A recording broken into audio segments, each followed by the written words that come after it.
Welcome to my YouTube channel the need. एक बार फिर से मैं आप लोगों के समक्ष आ गया हूँ चैप्टर 5 को लेकर, जिसमें कि हम एपी के बारे में पढ़ रहे थे। एपी के nth टर्म के बारे में हमने पढ़ा था और nth टर्म से रिलेटेड कुछ क्वेश्चंस को हमने सॉल्व किया था। उसी को कंटिन्यू करते हुए मैं इस वीडियो में कुछ और एग्जाम्पल्स को समझाऊंगा, जिसमें कि हमने सबसे पहले एग्जाम्पल नंबर 6 लिया है। इसमें एक क्वेश्चन है, check whether 301 is a term of the list of numbers 5, 11, 17, 23। हमारे पास एक एपी दिया गया है जिसमें फर्स्ट टर्म 5 है, उसके बाद 11, 17, 23। इस तरह से इस एपी में पता करना है कि क्या 301 इसमें कोई टर्म हो सकता है। तो इसके लिए हम क्या करेंगे,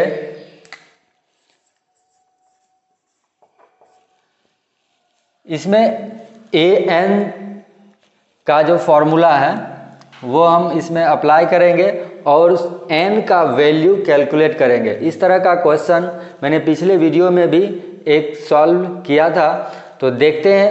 इसी तरह से हम इसमें सबसे पहले an का फॉर्मूला यूज़ करते हैं।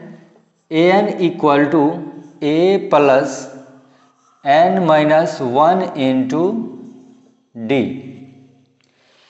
इस क्वेश्चन से हमें a इक्वल टू 5 मिल जाता है, क्योंकि फर्स्ट टर्म यहाँ पर 5 है। d हम कैलकुलेट करेंगे t2 माइनस t1 से, जो कि 11 माइनस 5 यानी 6 हो जाएगा।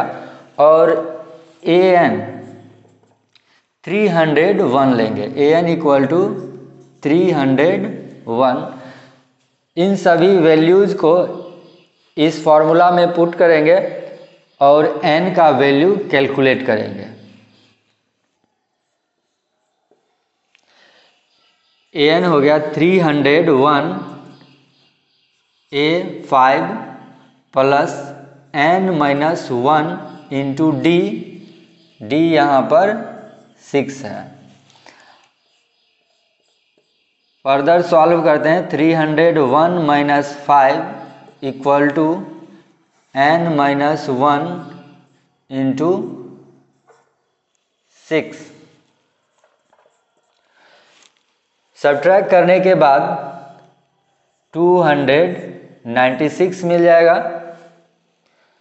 और यहाँ 6 से मल्टीप्लाई किया हुआ है, तो इधर हम क्या कर लेंगे, 6 से डिवाइड, तो इधर मिल जाएगा n माइनस 1, यानी n माइनस 1 इक्वल टू ये हो जाएगा। इसको हम इस तरह से भी लिख सकते हैं, n माइनस 1 इक्वल टू 6 से डिवाइड करने के बाद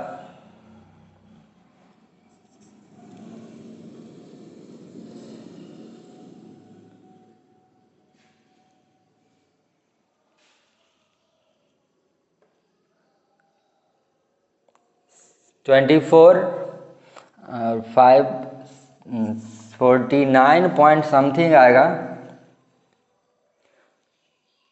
6 से इसको डिवाइड कर लेते हैं, 296 को 24 प्लस 5 बच जाएगा, 56 हो गया।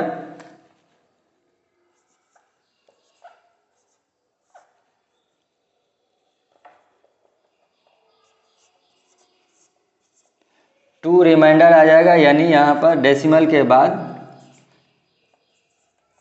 3 आ जाएगा, यानी पूरा ये कैंसिल नहीं हो रहा है। तो n का जो वैल्यू आएगा वो हो जाएगा 49.3 प्लस 1 यानी 50.3। यहाँ पर n का कोई होल नंबर में वैल्यू नहीं आ रहा। इसका मतलब इस एपी में ये 301 जो टर्म के रूप में नहीं एग्जिस्ट करेगा, क्योंकि अगर इसमें 301 एग्जिस्ट करता तो n का कंप्लीट वैल्यू आता, n का होल नंबर में वैल्यूज आता। तो इस तरह से जो क्वेश्चन रहेगा उसमें हमको सॉल्व करके n का वैल्यू फाइंड आउट करना है।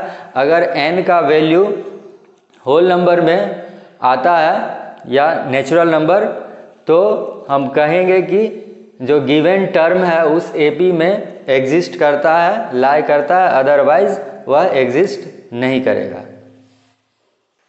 नेक्स्ट क्वेश्चन एग्जाम्पल नंबर 7 में ये क्वेश्चन है, how many 2 digit numbers are divisible by 3।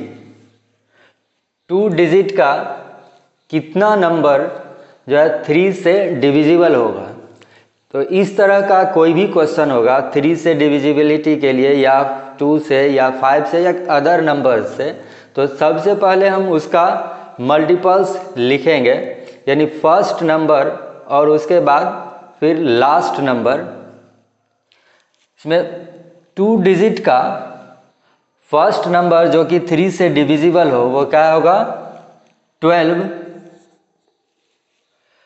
उसके बाद 12 के बाद 15, 18 और इस तरह से जो लास्ट नंबर मिलता है 99।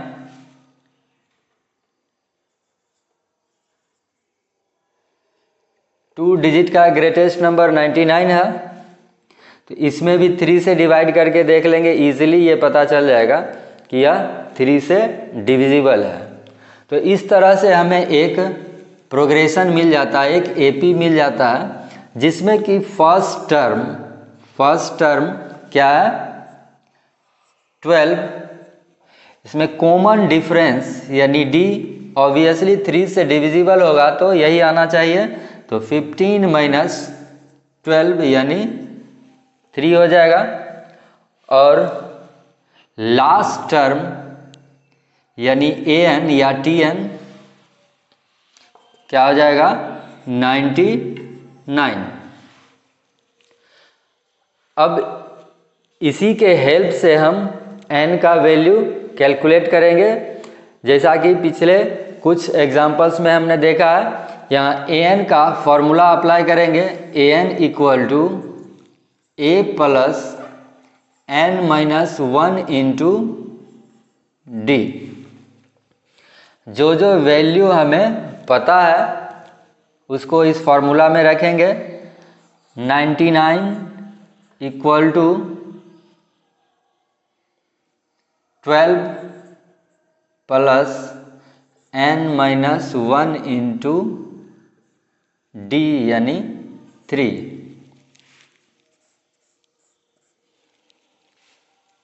99 minus 12 equal to n minus 1 into 3। 99 minus 12 कितना आ जाएगा 9 माइनस 2 यानी 7 और 8 माइनस 1 87 हो गया। तो n माइनस 1 यहाँ 3 से मल्टीप्लाई है तो इस साइड हम लाके इसको डिवाइड कर लेंगे। तो इस तरह से n माइनस 1 इक्वल टू क्या मिल जाएगा 29। तो n इक्वल टू 29 प्लस 1 यानी 30। इसका मतलब क्या हुआ टोटल 30 नंबर्स जो है वह आंसर इसमें कितना आ जाएगा 30। टोटल 30 नंबर्स 3 से डिविजिबल होगा। इसमें हम कुछ शॉर्टकट्स, अगर ऑब्जेक्टिव क्वेश्चन होगा इस तरह का तो शॉर्ट ट्रिक यूज कर सकते हैं।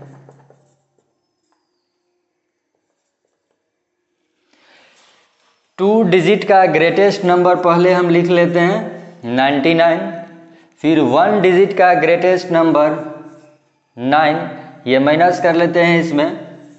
उसके बाद 3 से डिवाइड कर देंगे, क्योंकि 3 से डिविजिबल नंबर चाहिए, तो 3 से डिवाइड कर देंगे तो 90/3 यानी 30। ये बहुत ही कम समय में हम इसको कैलकुलेट कर सकते हैं, जो कि बहुत सारे कॉम्पिटिटिव एग्जाम में हेल्पफुल होगा। तो इस शॉर्ट ट्रिक्स को भी ध्यान में रखेंगे। इसका यूज़ हम ऑब्जेक्टिव क्वेश्चन को सॉल्व करने में करेंगे। नेक्स्ट एग्जाम्पल नंबर 8 है, जिसमें क्वेश्चन क्या है, find the 11th term from the last term of the AP 10, 7, 4 -62। यह एक AP गिवन है जिसमें फर्स्ट टर्म A = 10 हो गया, कॉमन डिफरेंस D = 7 -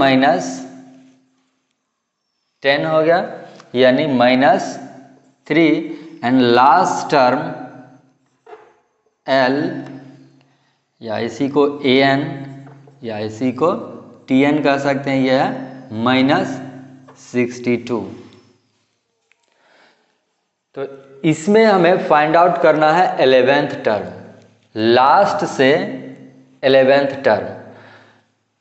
तो हम इसको सॉल्व करके सबसे पहले निकालेंगे कि टोटल टर्म इसमें कितना है।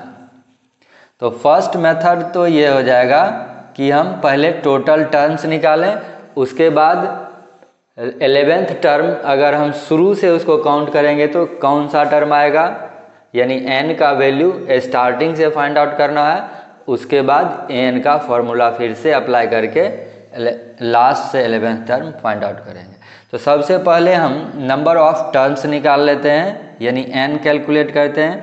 तो L = A + n - 1 × D, इस फॉर्मूला का प्रयोग करके यूज़ करके हम n कैलकुलेट करते हैं।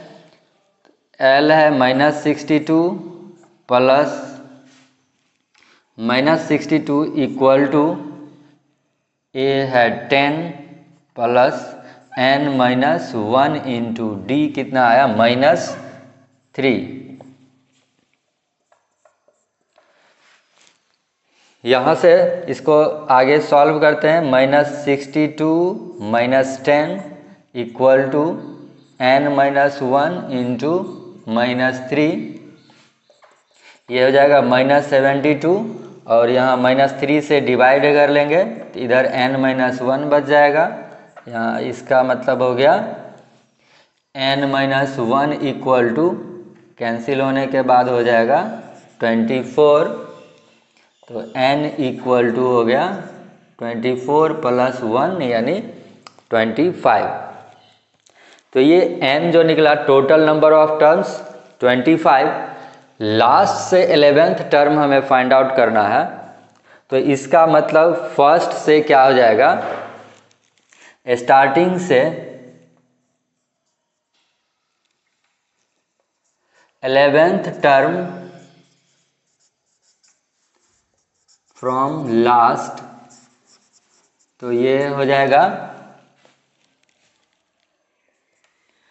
25 - 10, 25 - 10 कर देंगे, यानी 11 है उससे एक कम करके माइनस कर लेंगे, यानी क्या मिल जाएगा 15th टर्म फ्रॉम स्टार्टिंग।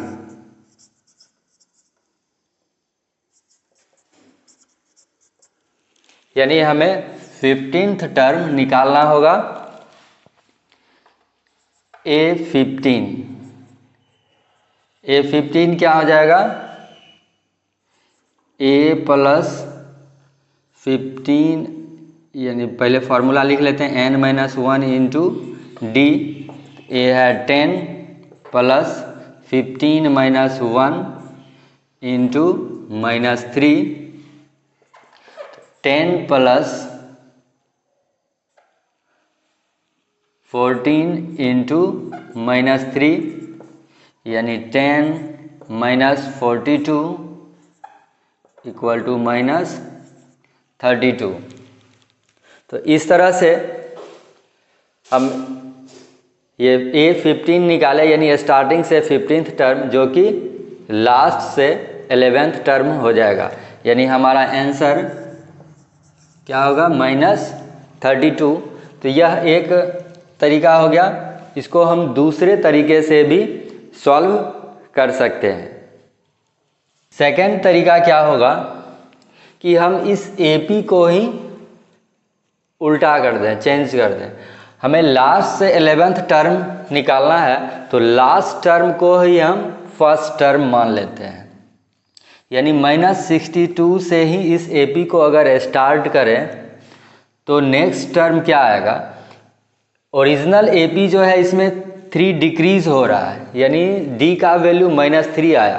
तो जब उल्टा करेंगे तो इधर से अगर चलते हैं तो 4 + 3 7, 7 + 3 10, यानी हर एक टर्म में 3 ऐड हो रहा है, यानी ये नेक्स्ट टर्म क्या हो जाएगा, 3 ऐड करने से -59। तो इस तरह से हमें AP मिलेगा, जिसमें कि थर्ड टर्म लास्ट से 4 हो जाएगा, सेकेंड टर्म 7 और लास्ट टर्म 10 आ जाएगा। ठीक है, तो इस तरह से हमें न्यू AP मिलेगा, जिसमें कि A = -62, D = 3 हो जाएगा, -59 + 62 माइनस प्लस हो जाएगा, तो हमें 3 मिल जाएगा। इसमें डायरेक्ट भी हम लिख सकते हैं, इस AP में नेगेटिव में D था तो उल्टा करने के बाद पॉजिटिव यानी +3 आ जाएगा। और इसका A और D मिल गया। N = हमें 11th टर्म निकालना है तो डायरेक्ट हम N = क्या ले लेंगे, 11। इसके बाद हम AN के फॉर्मूला से इसको सॉल्व करेंगे। तो AN = A + n - 1 × D -62 + 11 - 1 × 3 -62 + 10 × 3 -62 + 30, जो कि -32 हो जाएगा सॉल्व करने के बाद। ये जो सेकेंड मेथड है, ये सेकेंड मेथड से सॉल्व करना और भी बहुत आसान हो जाता है। तो इस तरह से हम ये अल्टरनेट मेथड जो है सेकेंड मेथड, इसका भी यूज़ करके इस एग्जाम्पल को सॉल्व कर सकते हैं और बहुत ही ईजिली ये क्वेश्चन सॉल्व हो जाएगा। नेक्स्ट एग्जाम्पल 9 को देखते हैं। इसमें एक क्वेश्चन है जो कि सिंपल इंटरेस्ट से रिलेटेड है। इसको हम सिंपल इंटरेस्ट के फॉर्मूला से भी सॉल्व कर सकते हैं, लेकिन हमें AP का यूज़ करके इसको सॉल्व करना है। तो हम पहले समझते हैं कि ये AP में है या नहीं, और फिर उसके बाद AP का जो फॉर्मूला है उसके हेल्प से इसको सॉल्व करेंगे। तो क्वेश्चन क्या है, a sum of 1000 at 8% simple interest per year, calculate the interest at end of each year. 1000 rupees जिसमें कि 8% का इंटरेस्ट मिलता है हर एक साल। तो हमें कैलकुलेट करना है हर एक साल, ईच ईयर, इसमें हर एक साल के अंत में कितना इंटरेस्ट मिलेगा। Do this interest form an AP, और उसके बाद हम इसको पता करेंगे कि क्या यह AP में है। अगर AP में होगा तो इसी के हेल्प से 30 ईयर के लास्ट में कितना इंटरेस्ट मिलेगा वह कैलकुलेट करेंगे। तो सबसे पहले हम फर्स्ट ईयर के एंड में इंटरेस्ट कैलकुलेट करते हैं, SI at the end of first year.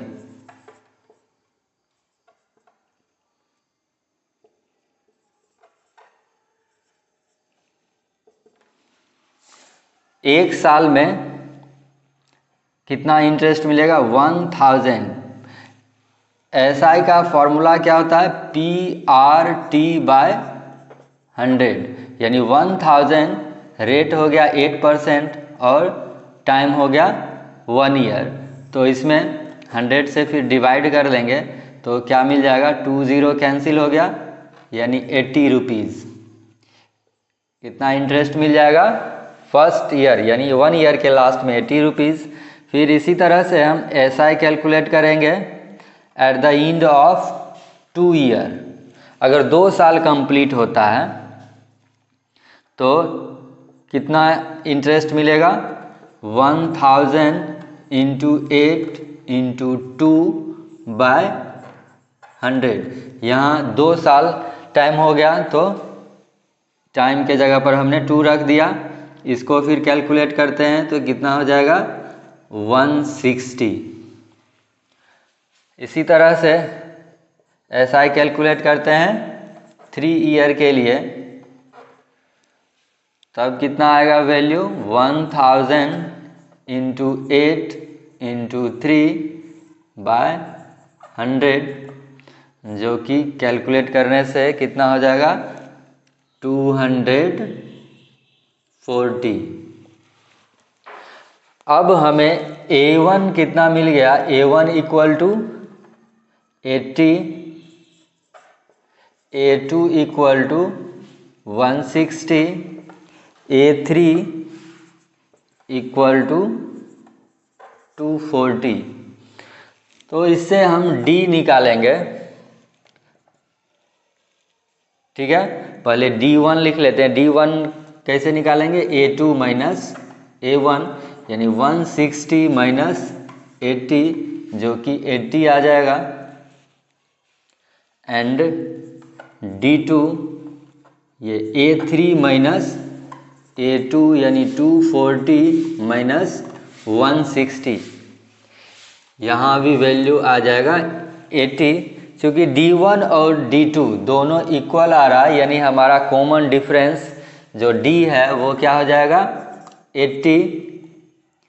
और इस तरह से ये जो AP फॉर्म हो रहा है वो क्या, इस तरह से जो प्रोग्रेशन फॉर्म हो रहा है ये AP में है, क्योंकि कॉमन डिफरेंस सेम आ रहा है, सबका डिफरेंस 2 कंसेक्यूटिव टर्म्स का डिफरेंस सेम आ रहा है।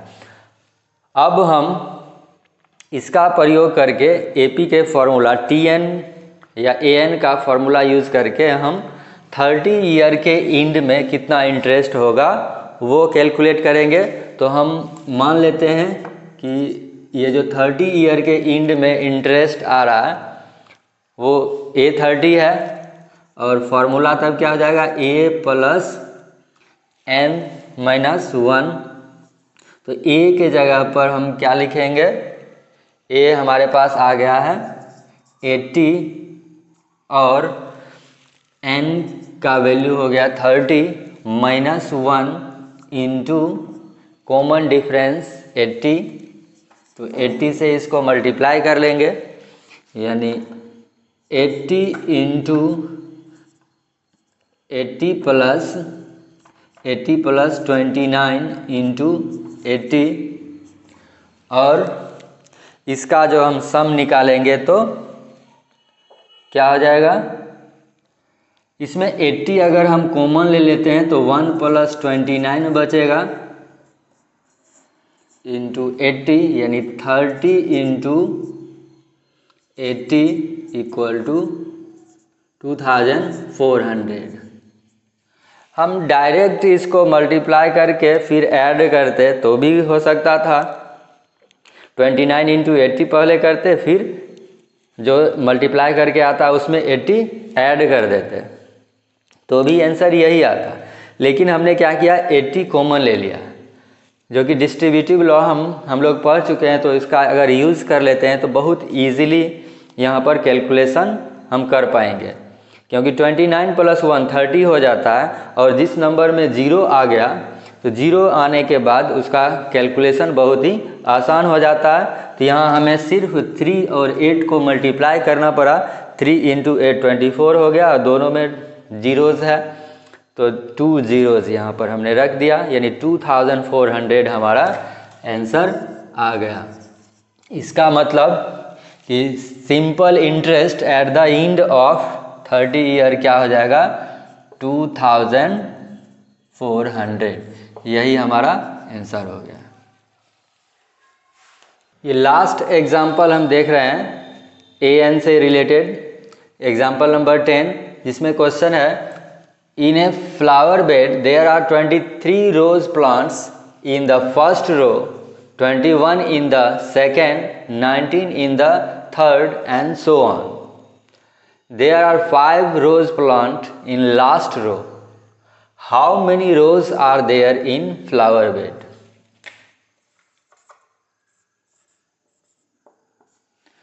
फर्स्ट रो में 23 रोज प्लांट है,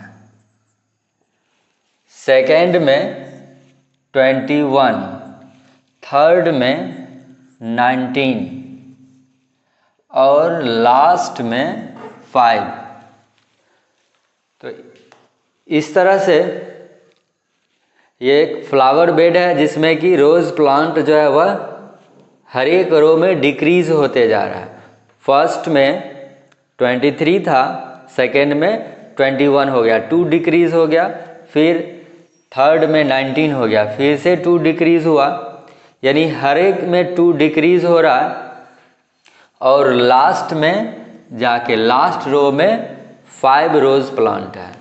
तो हमें पता करना है कि how many rose are there in flower bed, कितने रो है, यानी नंबर ऑफ रोज यानी n कैलकुलेट करना है।